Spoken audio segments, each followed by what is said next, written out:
I'd tell you what, we don't really get much UK food news here in the UK. It's all doom and gloom. Well, Swapper Shoppers here to change it. So, first up, from the Labour Party itself, they're going to ban junk food advertising from being broadcast during primetime TV before 9 PM. And if you feel like you've heard this all before, that's because you have. The Labour Party actually did this in 2017 as part of one of their manifestos. And basically what they tried to say is that it will reduce the overall consumption of fast food adverts by children by 82%. Part of tackling the obesity crisis, improving the NHS.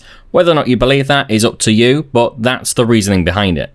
Well, I did say there'd be no doom and gloom. However, researchers have actually studied 3,000 adolescents in the UK between 2008 and 2019 and basically found that 66% of their energy intake came from ultra-processed foods, which is incredibly harmful.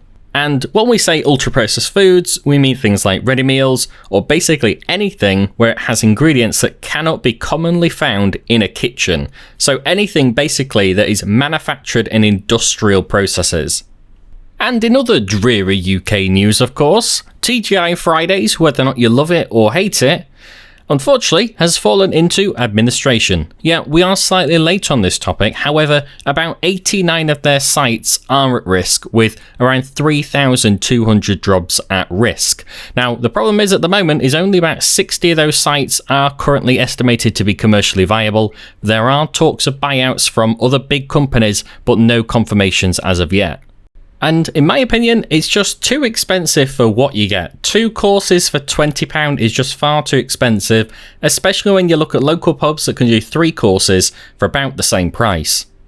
Have you ever bought something that was so good that you never actually felt the need to buy it again? Well, unfortunately, that's Tupperware.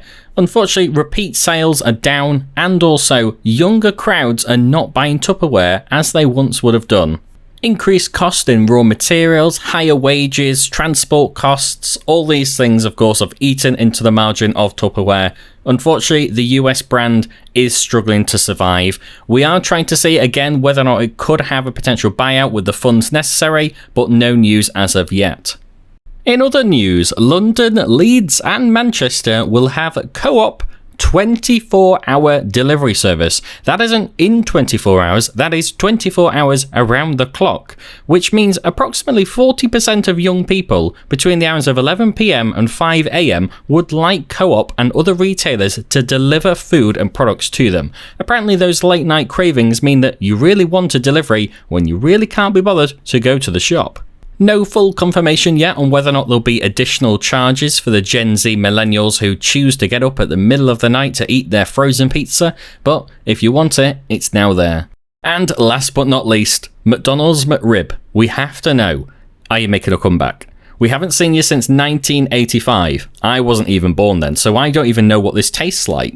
But how do we know it's going to return? Where has this information actually come from? Well, on social media, there's a lot of so-called McDonald's managers who have apparently leaked this information, but we think a lot of the influence has come from this rewards email and on the app, which basically says McRib image, final, and then look, 16th of October, which happens to be the release of the new menu. Are we expecting the McRib to return? Do you love the McRib? Please let me know down in the comments. That's all the news for now, but make sure you hit subscribe and like this video to keep up to date with all the UK food news.